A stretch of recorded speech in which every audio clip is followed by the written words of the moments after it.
Estado estacionario como vibraciones naturales. La ecuación que describe cómo evoluciona en el tiempo la función de onda de un electrón se llama ecuación de Schrödinger. La ecuación de Schrödinger, considerada como una pieza matemática, está muy relacionada con las ecuaciones que utilizamos para describir los instrumentos musicales. El átomo de hidrógeno, visto como un instrumento musical, es como un gong tridimensional que es rígido en el exterior, lejos del protón, pero más fácil de poner en movimiento cerca del centro. Esto significa que las vibraciones de nuestro instrumento, cuya fuerza está codificada en la magnitud de la función de onda, tiende a concentrarse cerca del centro. Así que la función de onda tiende a concentrarse cerca del centro, como también hace, desde luego, su nube de probabilidad asociada. Esta es la forma mecano-cuántica rigurosa de la afirmación de que el protón atrae al electrón. Ahora estamos listos para entender cómo la moderna mecánica cuántica, basada en funciones de onda y la ecuación de Schrödinger, captura y a la vez trasciende la más alta musicalidad de Bohr. El paso más importante para comprender cómo funciona cualquier instrumento musical desde una perspectiva física es entender sus vibraciones naturales. Corresponden a sus notas, los patrones de vibración que el instrumento puede mantener durante lapsos de tiempo sustanciales y que son fáciles de excitar, es decir, de tocar. En ese espíritu, dado que la ecuación de Schrödinger para un electrón en un átomo se parece mucho a la ecuación para las vibraciones de un instrumento musical, deberíamos considerar las soluciones que se parecen a vibraciones naturales. Resulta que una vibración natural de la función de onda significa algo en extremo simple y atractivo para su nube de probabilidad, a saber, que no cambia en lo absoluto. En más detalle, usando números complejos, cuando hablamos de una cuerda vibrante, como en la figura 24, lo que vibra, es decir, lo que cambia con el tiempo, son las posiciones de los elementos de la cuerda. Figura 24. Modalidad primero. Longitud de onda 2L. Frecuencia V sobre 2L. Modalidad segundo. Longitud de onda L. Frecuencia V sobre L. Modalidad tercero. Longitud de onda 2L sobre 3. Frecuencia 3V sobre 2L. Modalidad cuarto. Longitud de onda L medios. Frecuencia 2V sobre L. Figura 24. En la simple geometría unidimensional de un segmento lineal finito, podemos explorar los patrones lineales de la onda estacionaria de un vistazo. Tienen que encajar.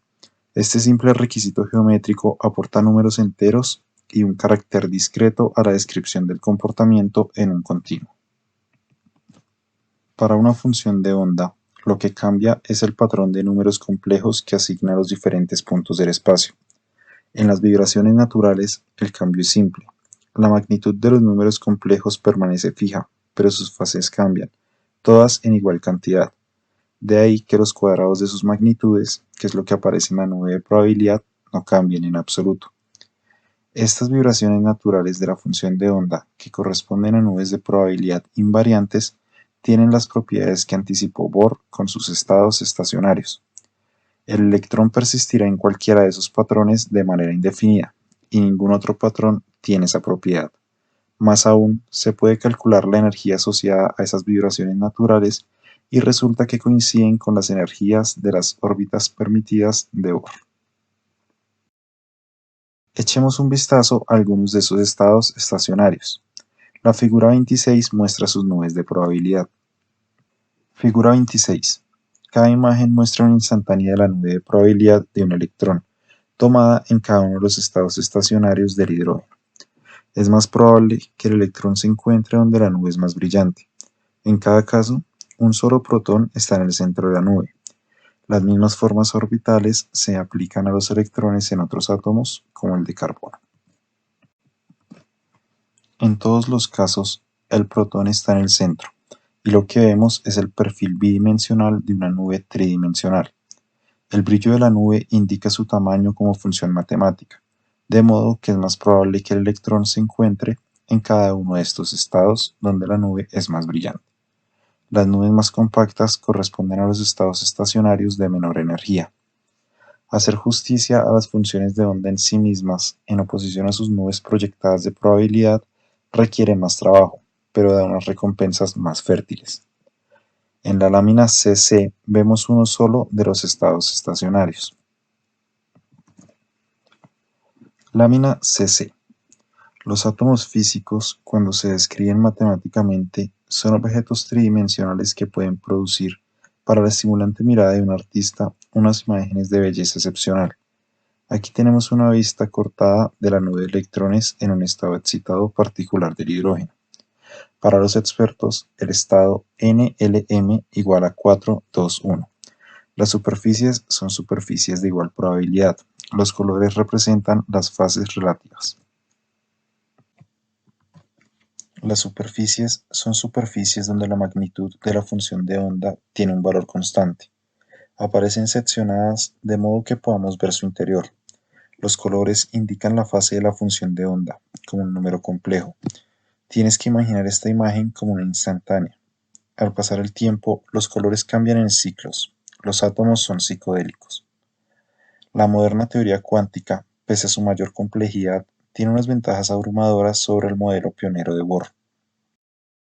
En la moderna teoría cuántica, la transición entre estados estacionarios ocurre como una consecuencia lógica de las ecuaciones. Físicamente, surgen debido a la interacción entre los electrones y el fluido electromagnético. Como esa interacción es bastante débil comparada con las fuerzas eléctricas básicas que atan a los electrones, solemos hacer bien en incluirlas como una corrección, mientras retenemos los estados estacionarios como punto de partida. En este tratamiento, hallamos que las transiciones no son auténticas discontinuidades, aunque ocurren deprisa. La regla de Bohr para determinar qué órbitas se permiten fue formulada claramente solo para electrones individuales.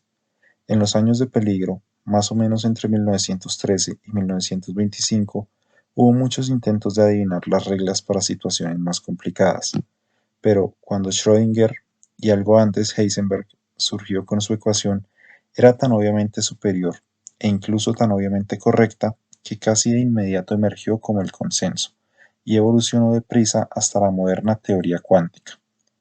Y a juzgar por su éxito abrumador y continuado, parece que también a la naturaleza le gusta la teoría cuántica. Es más musical. El proceso que reemplaza a los saltos cuánticos es especialmente interesante. En él, el electrón engendra energía electromagnética en forma de un fotón donde al principio no había ninguna. Esto ocurre cuando el electrón encuentra actividad espontánea en el fluido electromagnético y aportando un poco de su propia energía amplifica esa actividad. De esa forma, el electrón transita a un estado de menor energía. Un fotón virtual se convierte en un fotón real y se hace la luz. Frío, austero y precioso.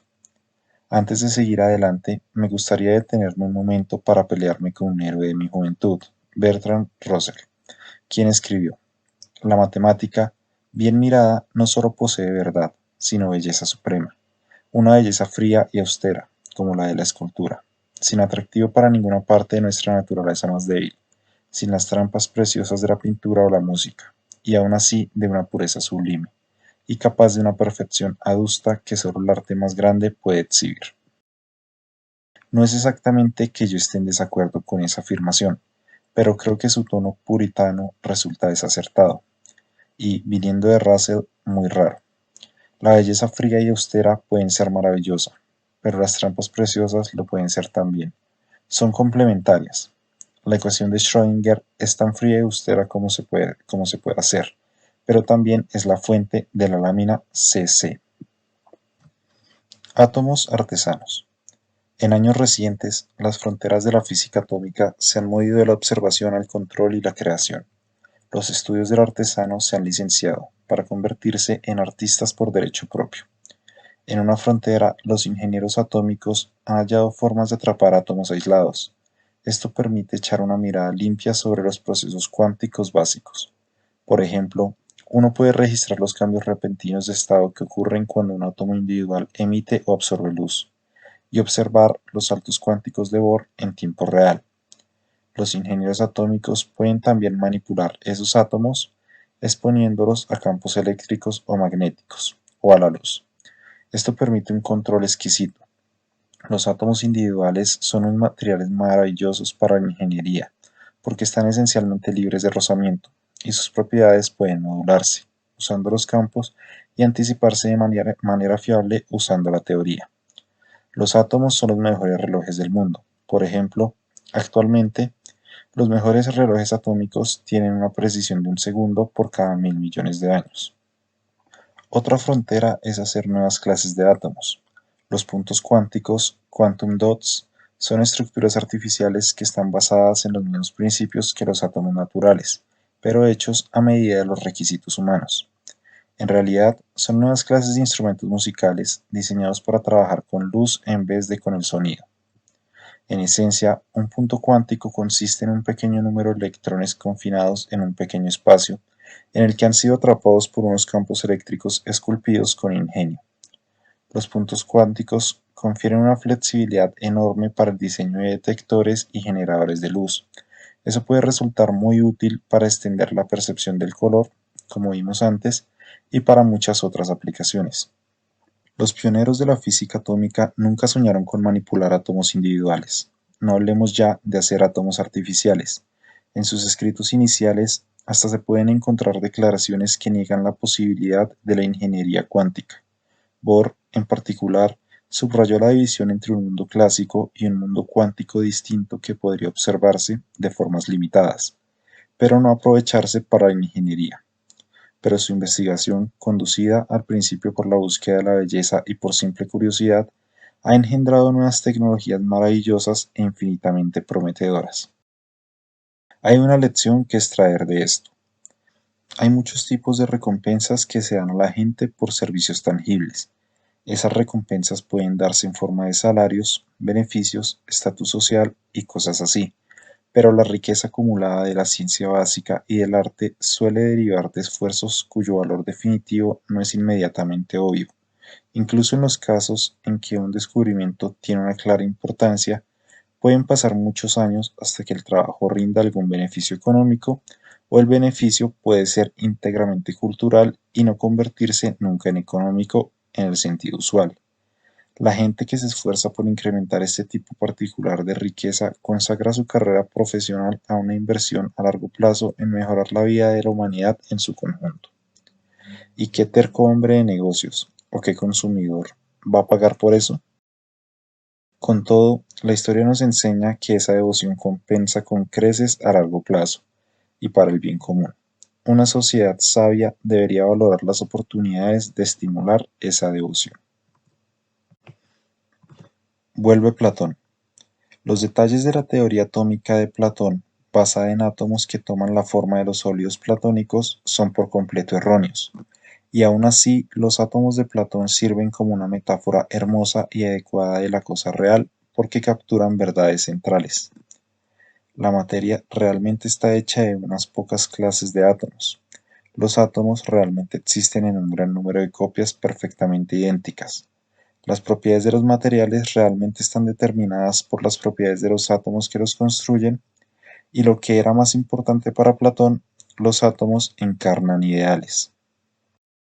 En la teoría original de Platón, los átomos encarnaban la geometría hermosa de la simetría. En la teoría moderna, los átomos son las soluciones de hermosas ecuaciones.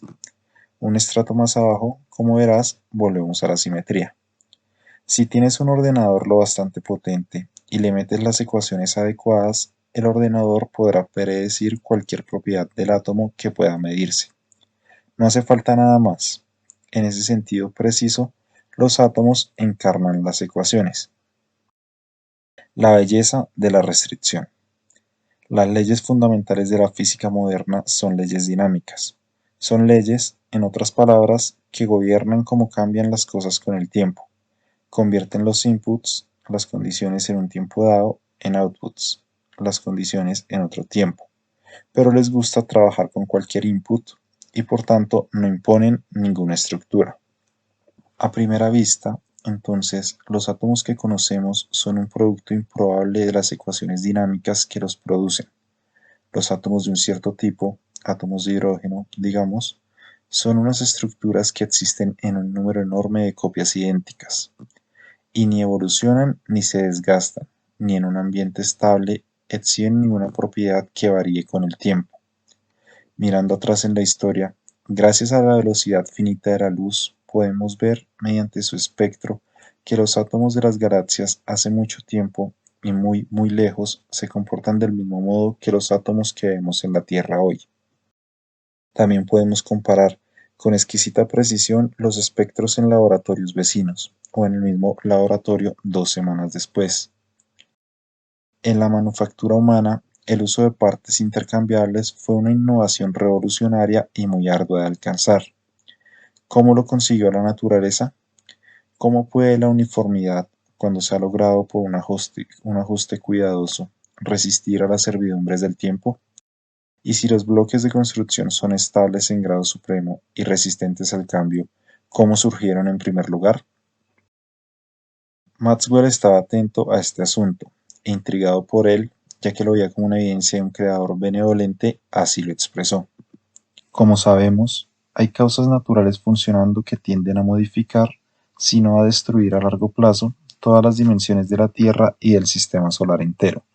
Pero, aunque con el paso de las épocas han ocurrido catástrofes y aún puede que ocurran en los cielos, aunque los sistemas antiguos pueden disolverse y otros nuevos evolucionar de sus ruinas, las moléculas con las que se construyen esos sistemas, las piedras fundacionales del universo material, permanecen intactas y sin estrenar. Continúan hoy tal y como fueron creadas, perfectas en número y tamaño y peso, y por los imborrables caracteres impresos en ellas podemos aprender que la aspiración de exactitud en la medida, verdad en la afirmación y justicia en la acción que tenemos por nuestros más nobles atributos como hombres, son nuestros porque son constituyentes esenciales de aquel que al principio creó no solo los cielos y la tierra, sino también los materiales con los que los cielos y la tierra se construyen. Newton se maravillaba de la estabilidad del sistema solar, y pensaba que ello requería alguna reparación ocasional del Creador. En la cita anterior, por razones similares pero aún más convincentes, Maxwell se maravilla de la estabilidad de las estructuras materiales, revelada por su precisa similitud y por la posibilidad de una química precisa. Átomos frente a sistemas solares.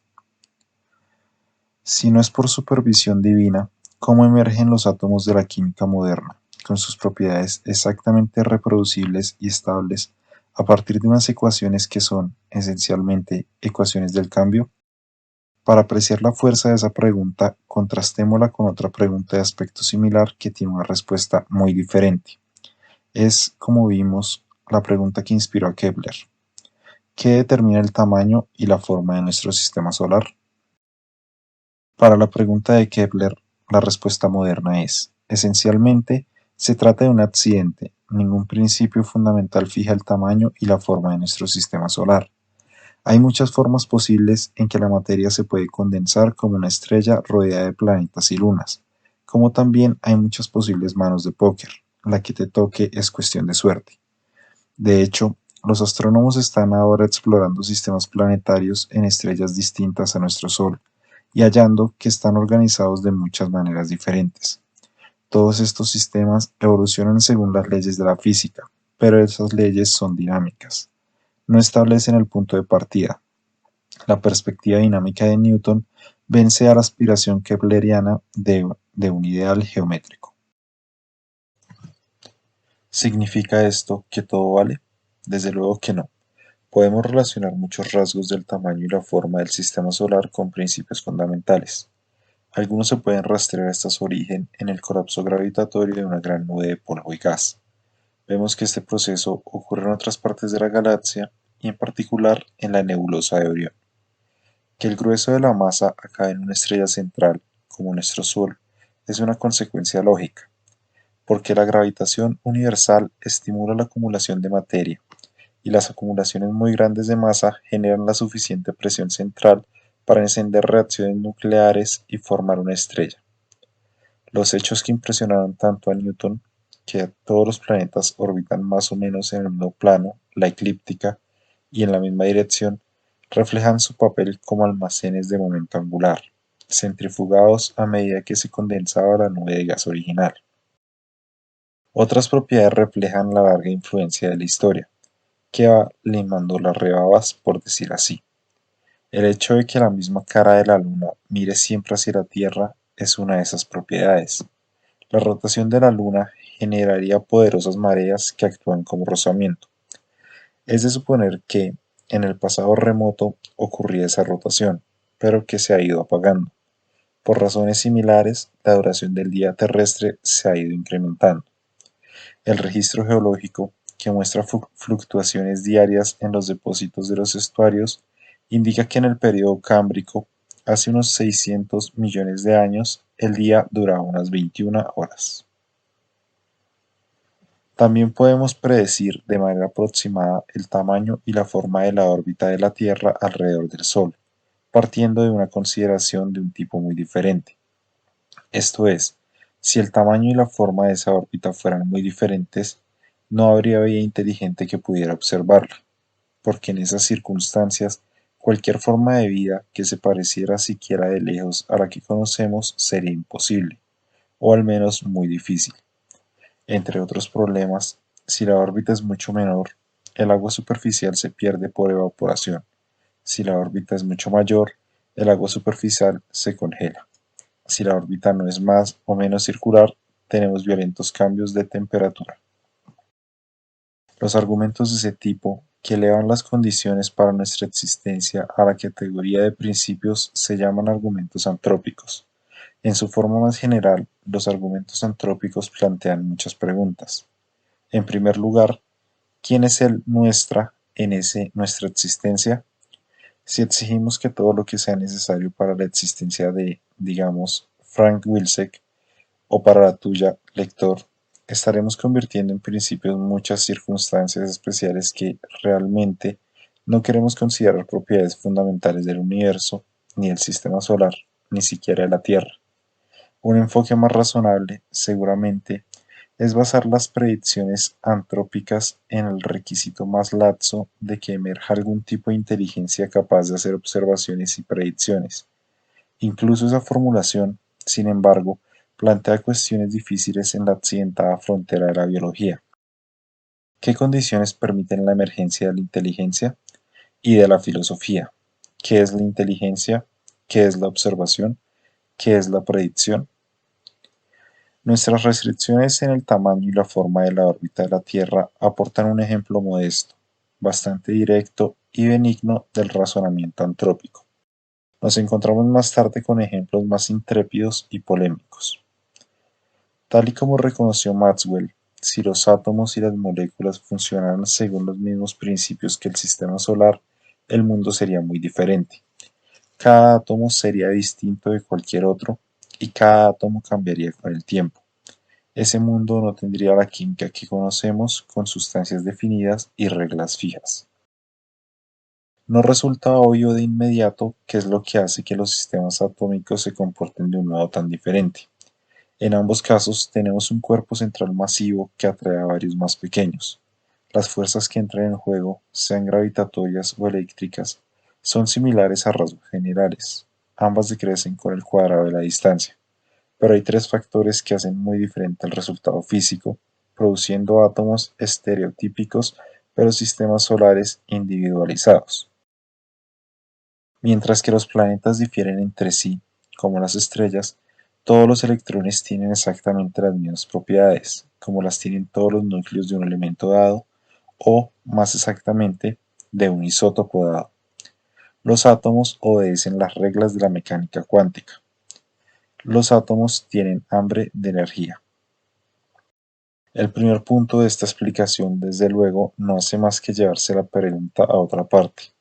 Estamos intentando explicar por qué los átomos son iguales entre sí y empezamos diciendo que otras cosas, los electrones, son iguales entre sí. Volveremos a eso más tarde. Pero tener las mismas partes no garantiza de ningún modo el mismo resultado. Incluso si todos los planetas fueran idénticos y todas las estrellas lo fueran también, seguiría habiendo muchos posibles diseños de un sistema solar, y todos estarían sujetos al cambio. Hemos visto cómo la mecánica cuántica aporta un carácter discreto y unos patrones fijos a la descripción de objetos continuos que obedecen a ecuaciones dinámicas. Es la historia, recordará el lector, que se desarrolla en las figuras 24, 25 y 26, así como en la lámina CC. Figura 25. Los patrones de vibración u ondas estacionarias de la caja de resonancia de una guitarra forman patrones geométricos que reflejan una interacción entre la forma y moldeado de la madera y la frecuencia de vibración de la cuerda motriz. Para redondear el caso, tenemos que entender por qué los electrones de los átomos suelen hallarse solo en uno de su infinita variedad de patrones. Aquí es donde entra nuestro tercer punto, el patrón de mínima energía, el denominado estado fundamental. Es el que encontramos en general porque los átomos tienen hambre de energía. ¿Por qué tienen los átomos hambre de energía? En último término, se debe a que el universo es grande, frío y está en expansión. Los átomos pueden pasar de un patrón a otro emitiendo luz y perdiendo energía, o absorbiendo luz y ganando energía. Si la emisión y la absorción estuvieran equilibradas, entrarían en juego muchos patrones. Eso es lo que pasaría en un sistema caliente y cerrado. La luz emitida en cierto momento se absorbería después y se establecería un equilibrio. Pero en un universo frío y en expansión, la luz emitida se escapa a los vastos espacios interestelares y se lleva con ella una energía que nunca devuelve. De esta forma encontramos que las ecuaciones dinámicas que no pueden por sí mismas imponer ninguna estructura lo hacen mediante el Jiu-Jitsu, arte amable, enfocando el poder en otros principios. Guían los poderes restrictivos de la mecánica cuántica y la cosmología. La cosmología explica su pobreza energética y la mecánica cuántica muestra cómo la pobreza energética impone una estructura. Imagen e inspiración. Creo que la lámina CC es una obra de arte extraordinaria. Utiliza trucos astutos de perspectiva y sombreado para dar la impresión de tridimensionalidad a lo que es, después de todo, una imagen bidimensional. También usa un diseño seccionado y una elección con buen gusto de las superficies expuestas, esto es, superficies de igual probabilidad, para revelar la estructura intrincada del objeto. Los átomos de hidrógeno tienen solo un electrón. Escalando un peldaño de complejidad hasta el átomo de hielo tenemos dos electrones. Un átomo cuántico con dos electrones es un objeto mucho más difícil de visualizar y que yo sepa nunca se ha hecho muy bien. El reto es que, para cada posible posición de un electrón, la función de onda del otro es un objeto tridimensional diferente. Así que, en realidad, el hogar natural de la función de onda total para el sistema de dos electrones es un espacio de 3 más 3 igual a 6 dimensiones. No es un desafío menor presentar un objeto semejante de una forma que el cerebro humano encuentre comprensible. Las ideas que he mencionado sobre la expansión del espacio y de la percepción del color pueden ser útiles aquí también. Los artistas científicos ambiciosos, en el espíritu de Brunelleschi y Leonardo, aceptarán este desafío como una oportunidad para su creatividad. Revelarán aspectos profundos de la realidad que serán hermosos al tiempo que abrirán nuestra mente. La lámina CC es, espero, una señal de las cosas que están por venir. Las imágenes valiosas de los átomos compartirán con su mezcla regularidad y variación, la cualidad de los mandalas. Aportarán también una perspectiva formidable de la aseveración que ocupa el corazón de la espiritualidad mística. Tat Tvam Asi, tú eres eso.